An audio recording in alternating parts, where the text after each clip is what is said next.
Rob here once again with WesternPacificWeather.com. Today's the 9th of December 2011. We have Tropical Cyclone Alenga out there today. That has decreased in intensity rapidly over the past 24 hours. Still looking at those tropical storm equivalent winds out of that, but really not expecting a significant impact on the west coast of Australia. And also in the Pacific Ocean, we still have a continued low pressure area over the Philippines today. That's dropping a lot of rainfall there, while cold air pushes in across the north. But let's first talk about our tropical cyclone real quick. And this storm really has seen that rapid decrease, and you can see that overall the organization with it has been completely dispersed here, and a lot of the convection is pushed off here towards the southeast due to that high amount of vertical wind shear coming in from the west. And if we just overlay that vertical wind shear chart, yet once again here you can see upwards of 50 to 60 knots of shear across this entire region here over top of the storm. So what that means, the storm really is kind of getting blown out like a candle here. That vertical structure that warm core lows like is really getting knocked over towards the side. So where's this storm going to go, and how is it going to affect the west coast of Australia? That's what everybody wants to know once again here.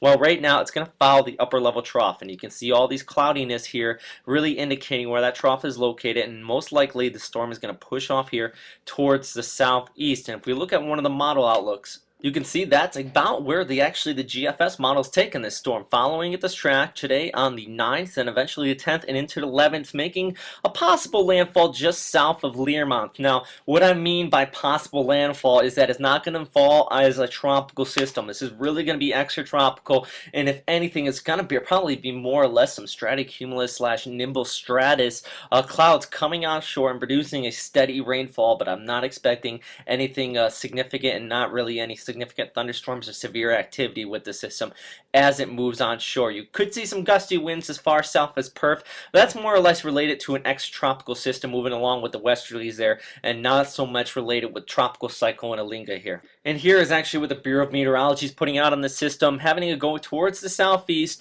but they really do expect it to dissipate out before it ends up making a landfall here along the west coast of Australia. And lastly, looking at the Joint Typhoon Warning Center's warning on the system as well, they're expecting it to gradually decrease down, and on the 10th having max winds of about 20 knots. So nothing significant with this system, and it really is not going to play any significant role for the weather across Australia there. So with that said, let's move away from this system and let's look back off towards the north here.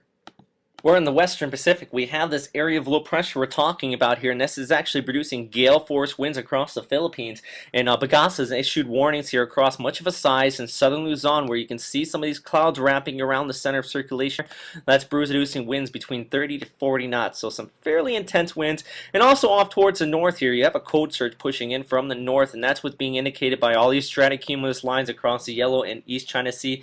That's producing some gusty winds down towards the Ryukyu Islands, including Okinawa, and off towards the Philippines as well. But overall, expecting this precipitation to continue to occur in many of the locations there in the Philippines. You're seeing some very high amount of rainfall. Manila, about 57 millimeters in the past 24 hours, 118 in portions of Visayas, including Daite.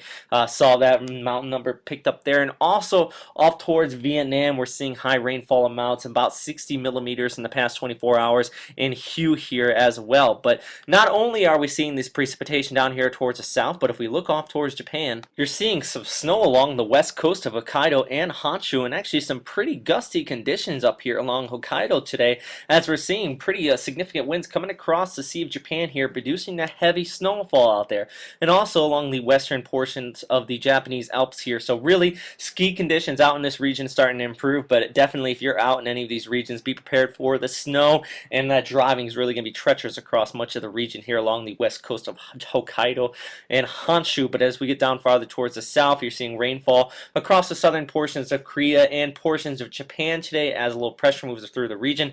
Good news, that's going to continue to push off towards the east. High pressure is going to be ridging in behind that, and fair weather will start coming in for portions of Korea. The exception is going to be in Hokkaido and Honshu, as already stated, that sea effect snow coming across the Sea of Japan. They're really going to continue to persist through the coming days there. But with that, we're going to be seeing a significant decrease in temperatures out in this region. And that is not only in Japan, but as far south as Taiwan and even Hong Kong in the next 24 hours. You're going to see a significant drop in temperatures. And let's start off here towards the north, just inland China here, negative 12 degrees Celsius, negative 4 in Seoul, and 1 in Tokyo. So not hitting quite the freezing mark, but very cold, down in the single digits and near freezing.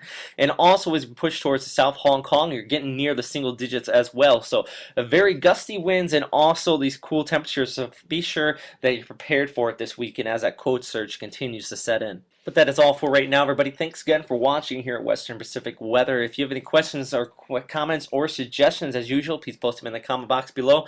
And also, if you have any suggestions on where you want me to focus in on across the Western Pacific and even Australia here, please let me know that as well. So thanks again for watching, everybody. Stay safe out there and have a great day. Bye.